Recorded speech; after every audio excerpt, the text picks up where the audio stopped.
लड़की, डॉक्टर साहब मेरा बेटा बाइक से गिर गया। डॉक्टर, मैं हिंदी में अच्छा नहीं हूँ, कृपया मुझे अंग्रेजी में बताओ। लड़की, मेरा लौंडा गिरोंडा हीरो होंडा ब्रोकन हड्डी, कर दे पट्टी। सोचा था 2 शादियां करूंगा, एक पीटेगी तो दूसरी बचाएगी। रात को सपना देखा, एक ने पकड़ रखा था, दूसरी पीट रही थी। एक लड़की जा रही थी, उसका पेन गिर गया। एक लड़का उसका पेन उठाकर दिया और बोला, आपका नाम? लड़की बोली, पिता के पहले और माता के बाद लगाते हैं वही है मेरा नाम। आप बताओ लड़की का क्या है नाम? ये बड़ी अच्छी बात कही आप। फेसबुक से थक जाते हैं तो व्हाट्सएप चले जाते हैं, जब व्हाट्सएप से थक जाते हैं तो इंस्टाग्राम पर चले जाते हैं। ओह माय गॉड, इतनी भाग दौड़ भरी जिंदगी। एक अमीर लड़की को स्कूल में गरीब परिवार पर निबंध लिखने को कहा गया। जरा गौर फरमाइए लड़की ने क्या लिखा। एक गरीब परिवार था, पिता गरीब, माँ गरीब, बच्चे गरीब। परिवार में 4 नौकर थे, वो भी गरीब। स्कॉर्पियो कार थी, वो भी टूटी हुई थी। उनका गरीब ड्राइवर बच्चों को उसी टूटी कार में स्कूल छोड़ के आता था। बच्चों के पास पुराने एप्पल आईफोन 8 मोबाइल थे। बच्चे हफ्ते में सिर्फ 3 बार ही ताज होटल में खाना खाते थे, बाकी दिन घर पर ही खाते थे। घर में सिर्फ 2 ही एसी थे और वो भी सेकेंड हैंड। सारा परिवार बड़ी मुश्किल से ऐश कर रहा था।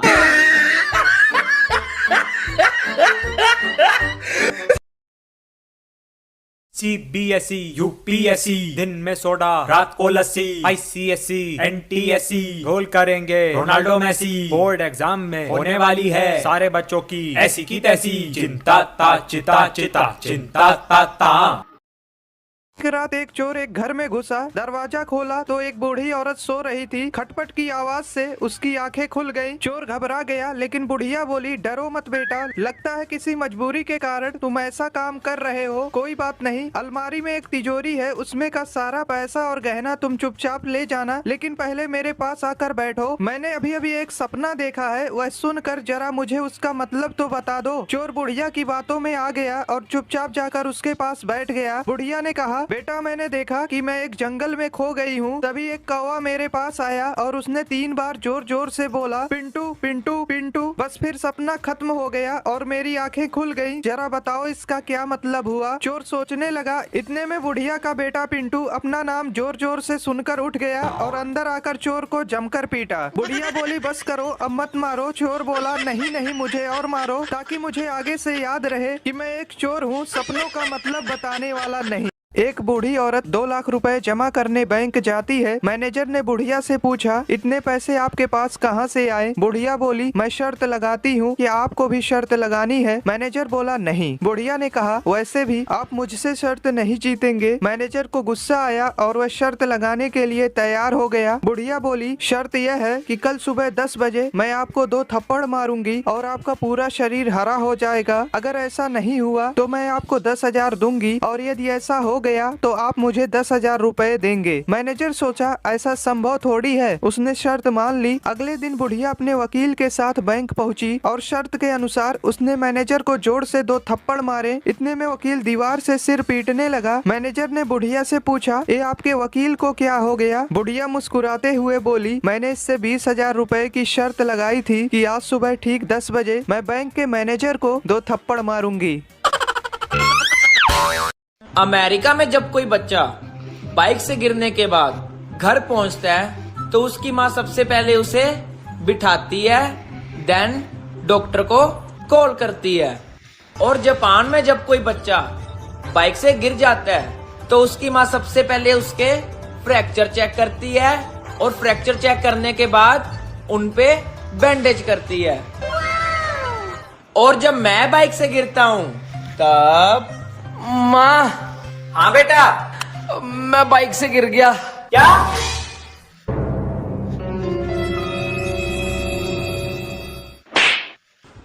चला बाइक।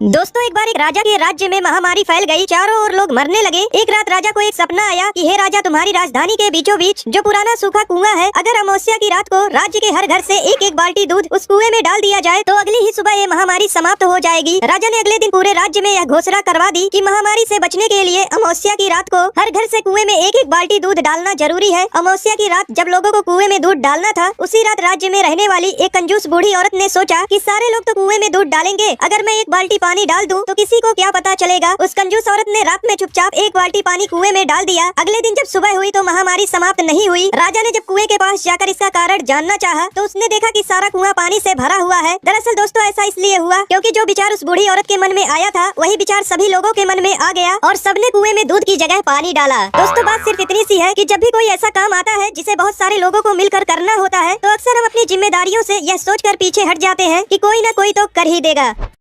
भारत में लोग हेलमेट नहीं पहनेंगे, लेकिन फोन पर कवर और स्क्रीन गार्ड जरूर लगाएंगे। चाहे अपना सर फूट जाए, लेकिन मोबाइल को कुछ नहीं होना चाहिए।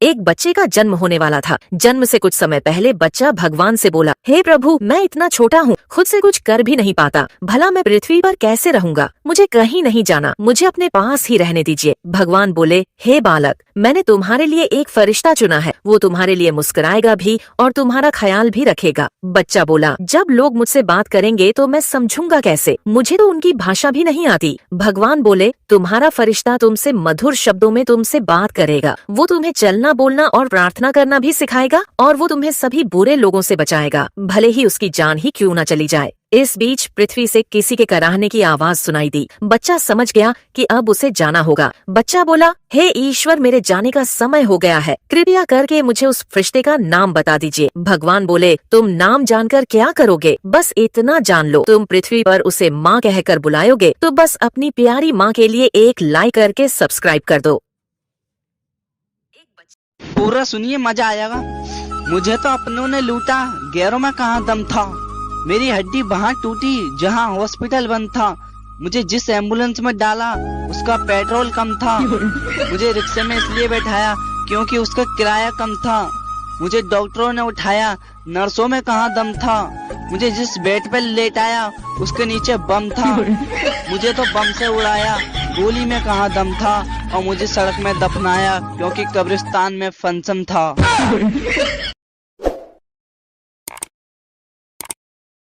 सुबह ब्रश किया तो टूथपेस्ट में लौंग थी, फिर चाय पी उसमें भी लौंग थी, दोपहर में दाल खाई उसमें भी लौंग थी, रात को बिरयानी खाई उसमें भी लौंग थी, सोने से पहले पान खाया उसमें भी लौंग थी।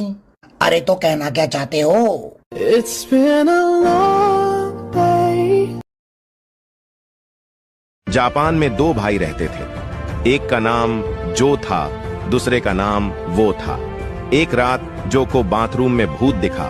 जो डर गया और उसने वो को आवाज लगाई। वो दौड़ते हुए बाथरूम में आया और भूत को देखते ही उसका हार्ट फेल हो गया और वो मर गया। बस उसी दिन से कहावत हो गई, जो डर गया वो मर गया। दुख क्या है? 7 बजे नींद खुले और पता चले अब वापस नहीं सोना। खुशी क्या है? रात को 2 बजे नींद खुले और पता चले कि अभी 5 घंटे और सोना है। डबल खुशी क्या है? रात को नींद खुले और पता चले कल तो छुट्टी है। होली पर इतने भी पुराने कपड़े मत पहन लेना कि कोई रंग लगाने की बजाय रोटी देकर चला जाए।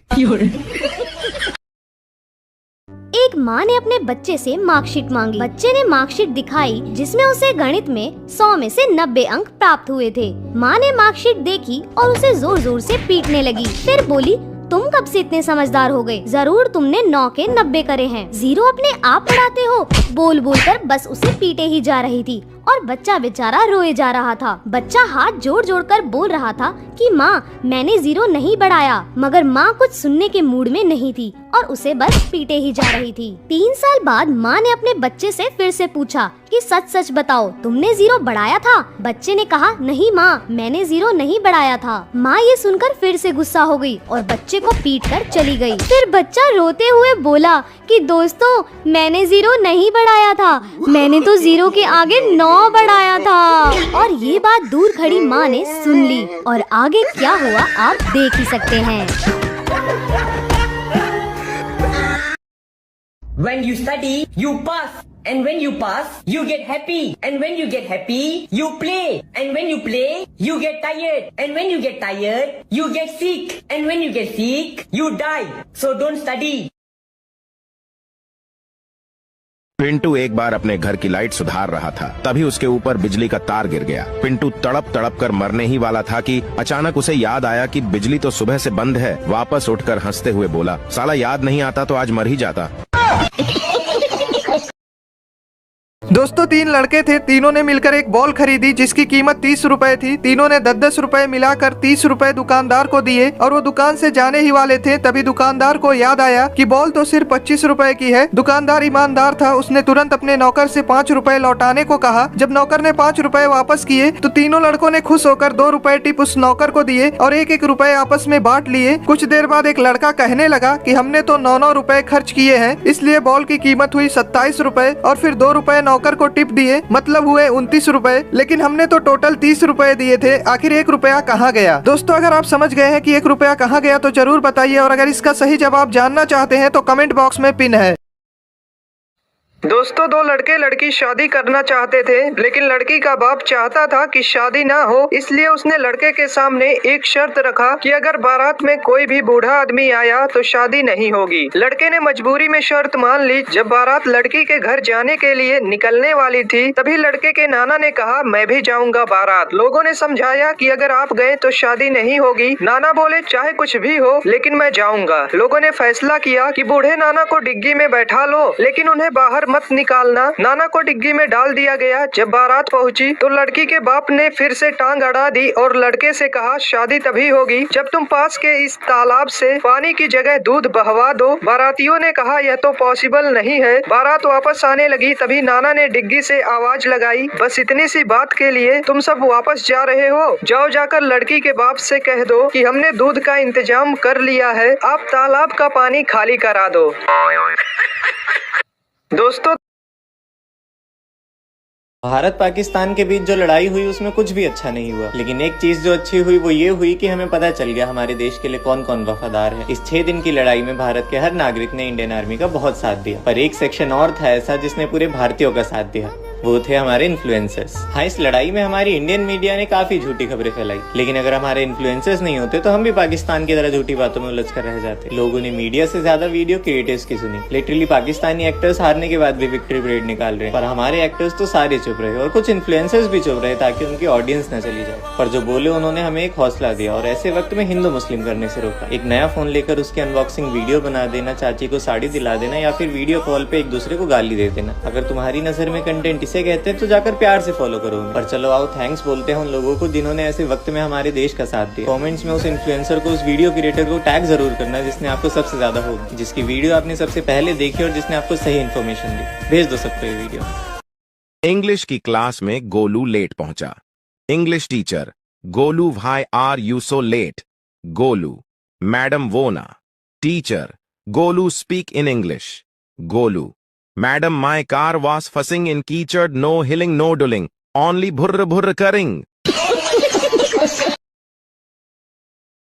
दोस्तों एक कसाई के घर चूहा, कबूतर, मुर्गा और बकरा रहते थे। एक दिन कसाई चूहा पकड़ने के लिए एक चूहादानी ले आया। जब चूहे को यह बात पता चली तो वह भागा भागा कबूतर के पास गया और बोला, बहन मेरी मदद करो, कसाई चूहादानी लाया है, उस चूहेदानी को कहीं दूर फेंक आओ। कबूतर बोली, चूहेदानी से मुझे क्या खतरा, मैं क्यों फेंकूं? अब चूहा मुर्गे के पास गया। मुर्गा हंसकर बोला, ये तो मेरी समस्या नहीं है, तुझे खतरा है, तू जाकर फेंक। बेचारा चूहा दौड़ते हुए बकरे के पास गया। बकरा बोला, चूहेदानी में मैं थोड़ी फंसने वाला, मैं ऐसा बिल्कुल नहीं करूंगा। निराश होकर चूहा अपने बिल में चला गया। रात को अचानक खट की आवाज आई। कसाई की बीवी को लगा कि चूहा चूहेदानी में फंस गया है। वह चूहेदानी के पास जा रही थी, अचानक उसे सांप ने काट लिया। कसाई अपनी बीबी को वैद्य के पास ले गया। वैद्य बोला, इसे कबूतर का सूप पिलाओगे तो ठीक हो जाएगी। कसाई ने कबूतर का सूप बनाकर अपनी बीबी को पिला दिया। उसकी बीबी ठीक हो गई। कसाई ने अपनी बीबी के ठीक होने की खुशी में मुर्गे को काटा और खा गए। जब पड़ोसी को पता चला कि उनकी पत्नी ठीक हो गई है तो सब पार्टी मांगने घर आए और कसाई ने पार्टी में बकरा बनवा दिया। दोस्तों, यह वही कबूतर, मुर्गा और बकरा थे जो चूहे के मुसीबत के समय में उसका साथ देने के बजाय उसका मजाक उड़ा रहे थे, क्योंकि उन्हें सिर्फ यही लगता था कि यह सिर्फ चूहे की प्रॉब्लम है।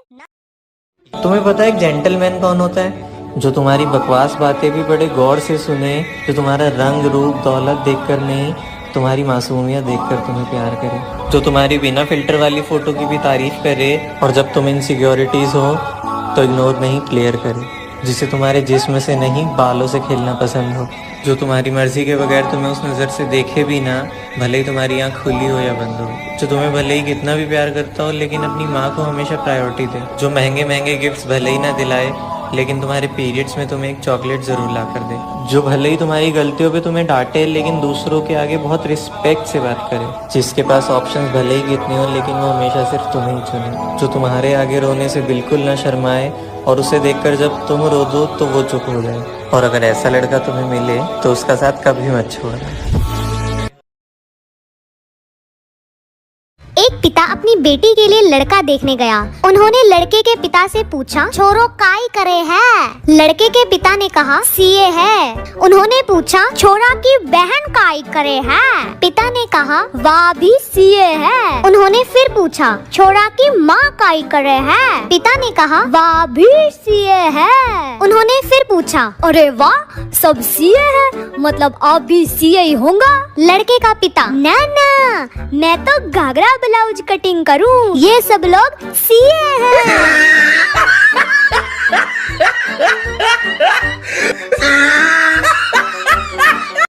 एक लड़का एग्जाम हॉल में बैठा था। पेपर बहुत टफ था। वह चीटिंग करना चाहता था लेकिन एग्जामिनर बहुत स्ट्रिक्ट था। थोड़ी देर बाद लड़के ने एग्जामिनर को अपने पास बुलाया और उसके कान में कुछ फुसफुसाया। एग्जामिनर चुपचाप जाकर चेयर पर बैठ गया और वहीं बैठा रहा। सभी छात्रों ने खूब चीटिंग की। एग्जाम खत्म हुआ तो सभी ने बाहर आकर उस लड़के से पूछा, भाई तूने एग्जामिनर को ऐसा क्या बोला कि वो चेयर से उठे ही नहीं? वह लड़का शर्माते हुए कहा, मैंने बोला था सर, पीछे से आपकी पैंट फटी है।